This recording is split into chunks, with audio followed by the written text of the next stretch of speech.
Welcome to the Complex Q series on the XFO Intelligence podcast channel. Today, we dive into the state synchronization imperative, how standards, settlement bridges, and dual finality architecture are solving tokenized money interoperability.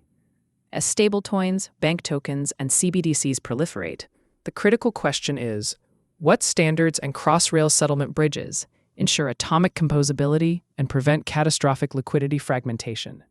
Let's start with the core challenge: atomicity versus fragmentation. Atomic composability means executing multi-leg cross-rail transactions that settle completely or revert entirely.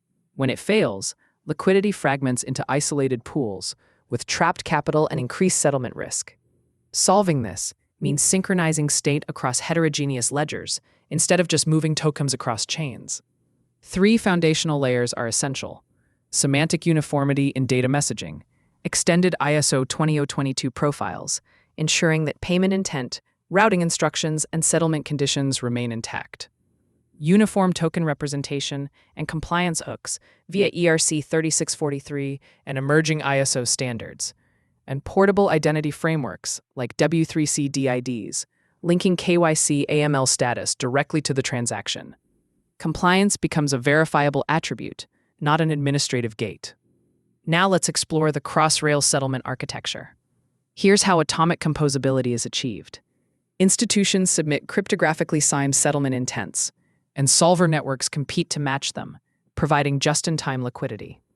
Verification happens via zero-knowledge proofs, eliminating trust in relayers and relying on cryptographic certainty. BIS-led architectures separate wholesale settlement from token issuance, ensuring synchronized finality and PVP or DVP execution across jurisdictions. What about containing liquidity fragmentation? It's not about more capital, it's about capital velocity. Solvers provision liquidity just in time and withdraw post-settlement, while multilateral netting engines drastically cut gross volumes. Automated peg stabilization uses redemption APIs and smart contract enforcement to maintain parity. Regulatory passporting allows tokenized money to cross rails without redundant compliance checks.